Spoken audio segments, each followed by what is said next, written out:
This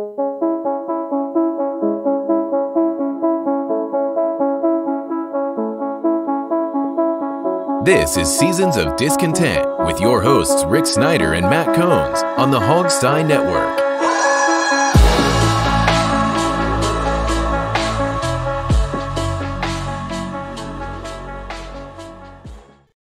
Welcome to Seasons of Discontent, Season 7, Episode 8, brought to you by Rick Snyder's Washington on YouTube. And I'm Rick Snyder. I'm Matt. And we're back discussing all things Washington life and sports as part of the mighty Hogstein Network on audio and here on YouTube on video. All right, Matt, first game of the season coming up. Woo! You know, actually for Washington at least, I love Sunday 1 o'clock games. Personally, it makes my life easier. That's pretty much what they're playing, at least at home. But they host Jacksonville Jaguars. And friends, get your pencils out. We will pick the game. And we're writing down pencil because we can always change our mind. But anyway, what do you think is the biggest thing for them to beat Jacksonville? Defense. And the particular part? Your probably your corners. And getting to the quarterback, I would say, because if you can rattle, look, Lawrence is a second-year quarterback. He's going to make improvements. He was a number 1 pick in the draft. He's going to, hopefully take that next step this year. But you need to rattle him early and you need to rattle him often, which I don't know if this team can do. It's the Brandon Sheriff revenge game. I know that. Jacksonville has quietly put together a pretty talented team. I just don't know if they're ready to show it. Look, we had the Urban Meyer debacle last year. They have a legit head coach now in Doug Peterson, who we've seen what he can do with quarterbacks, including the one that is under center for us. I don't know. I think it's going to kind of fall on the defense's shoulders to win this game. Yeah, I think the D-line on 2 ways must work. One, got to get home and get a sack. They showed a lot in the preseason, good penetration, but they didn't get many sacks. Right. So you got to do that. And 2, you got to play the run because Jacksonville is getting back its running back. It lost last year to Liz Frank injury, one of those weird things. So they're going to have a little bit more of a running game on there. You got to figure this quarterback's got to be better off than he was last year. I was reading a lot of stories in Jacksonville about the craziness that went on. And for a rookie to have to deal with that, man, that was just nuts. So, I'd like to see what he can do more. But the D-line's got to – to me, the D-line sets up this whole team. They got to get off the ball. They got to get off the field on third down. They got to be able to get to the, quarterback. The linebackers, to me, are the donut. They're the hole in the middle. And the secondaries, they'll be okay. But the D-line sets it up. And last year they didn't, and the team did awful. Well, and we'll have to see what the status, it came out earlier in the week of Cam Curl having to have surgery, I think, on his thumb or something like that. I know he'll be able to play probably, but, he's not going to be able to catch the ball very well, I guess, if there is a chance at an interception. The secondary, I think, will be better this year. But I think we're both in agreement. It's all going to fall on that D-line. It's funny. They say of secondary players, if they had good hands, they'd be receivers.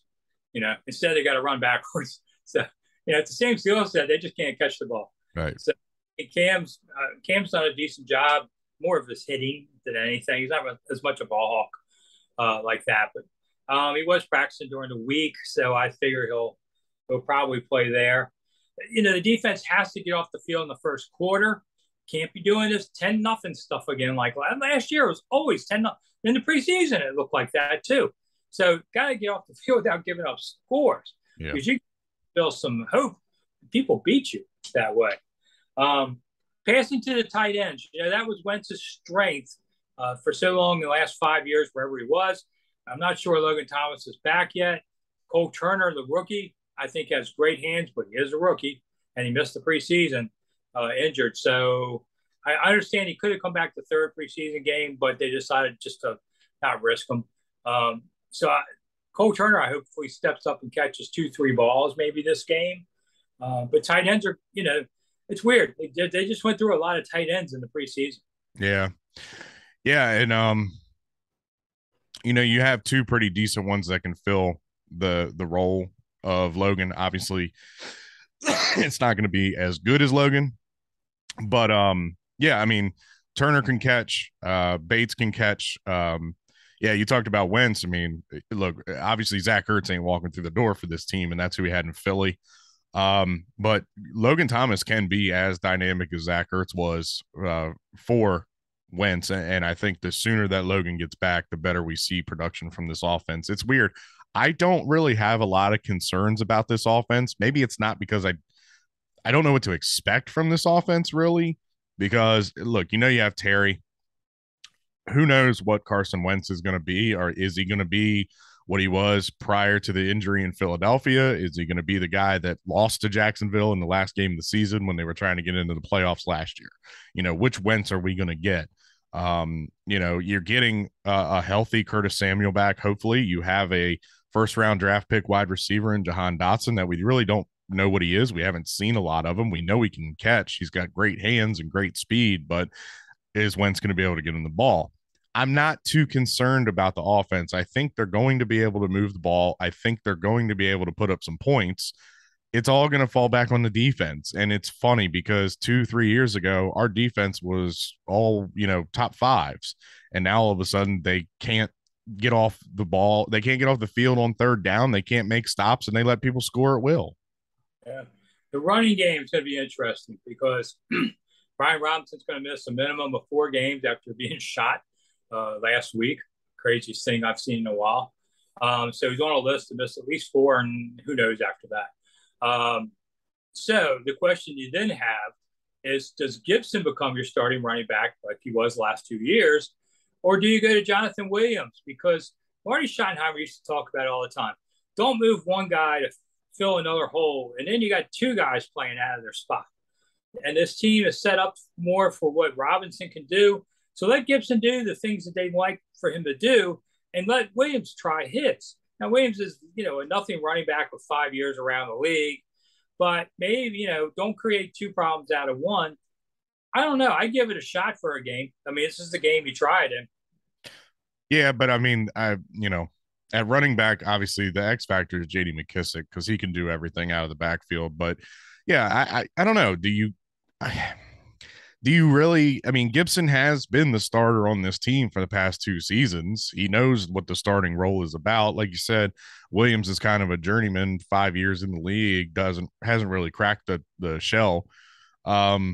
I don't know. That Brian Robertson, man, that's a hell of a situation, man, if you really want to talk about it, because he got shot in the glute and in the knee, but the knee, it did no damage. Like, it touched nothing, which is insane to me.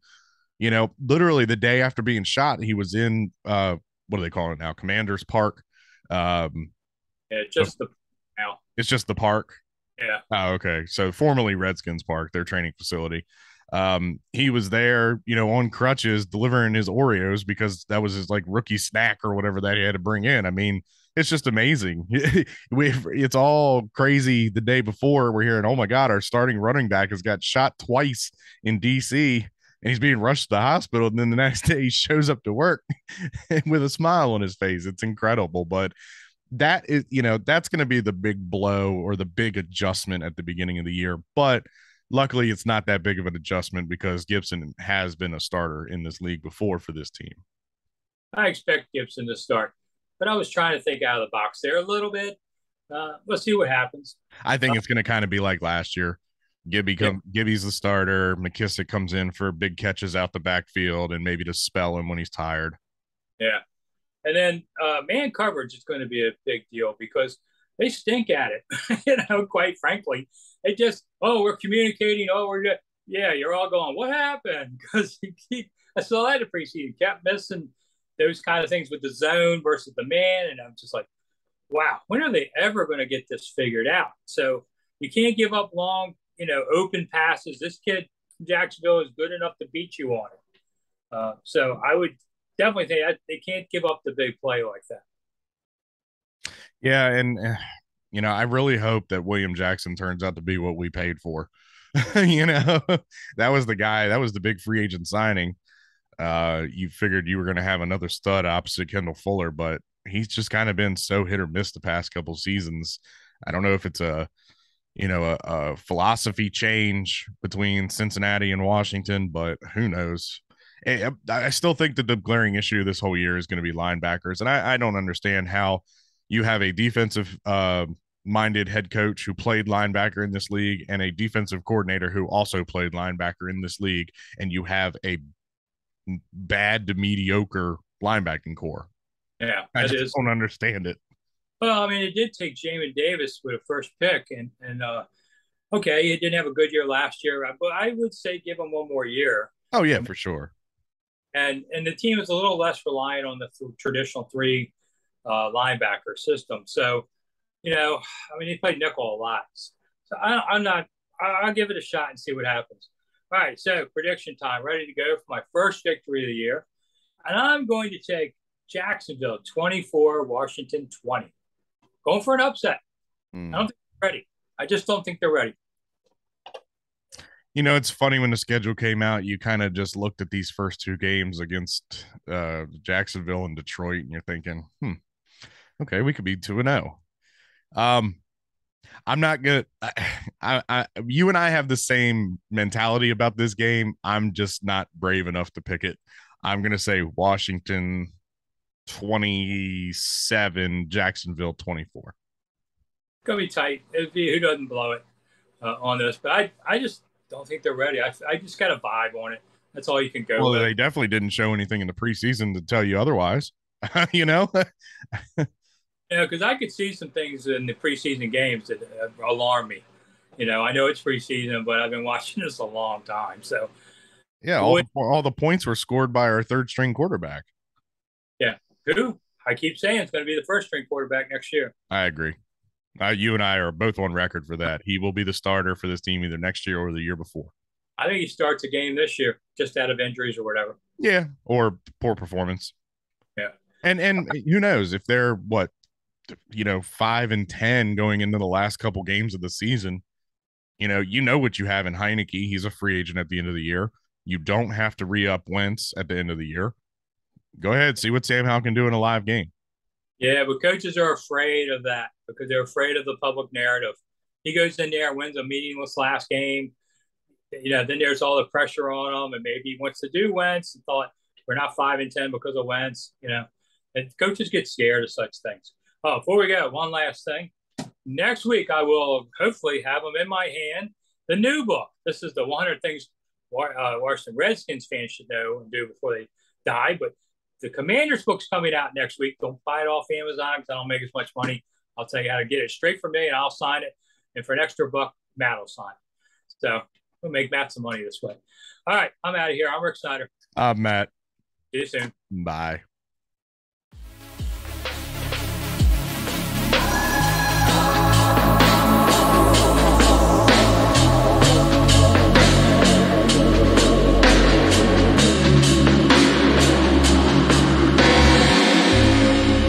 Thanks for listening to Seasons of Discontent on the Hogstye Network.